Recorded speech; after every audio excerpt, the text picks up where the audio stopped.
আসসালামু আলাইকুম রহমতুল্লাহ। ঢাকার জ্যামজটের কারণে মন মাইন্ড ফ্রেশ করার মতো আবহাওয়া হয়ে ওঠে না। তো অনেক দিন পরে চিন্তা করলাম যে একটু গ্রাম সাইডে ঘুরে আসি। তো ঢাকার ভিতরে গ্রাম অঞ্চলে ঘোরা খুবই কষ্টকর, সো পাওয়া যায় না গ্রামীণ পরিবেশ। তো আমরা তিনজন মানে ফ্রেন্ড সার্কেল একসাথে আসলাম এদিকে। এটা হচ্ছে কেরানীগঞ্জের মধ্যে। আমরাও চিনি না, রিস্কালাও চিনে না, আমরা ওইভাবে চলে আসলাম আপনাদের জন্য যে নিজের একটা দিলের একটা চাহিদা, গ্রামীণ পরিবেশে ঘুরবো আমরা। তো দেখতেই পাচ্ছেন যে কত সুন্দর সরিষা ফুল।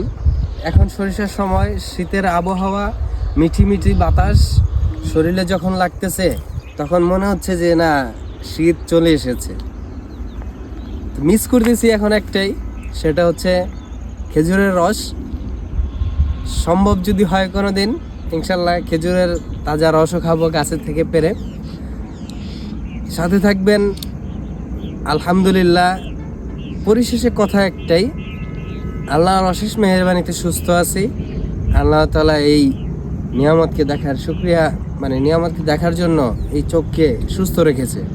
তাই আল্লাহর কাছে লাখো কোটি শুকরিয়া আদায় করি। আসসালামু আলাইকুম।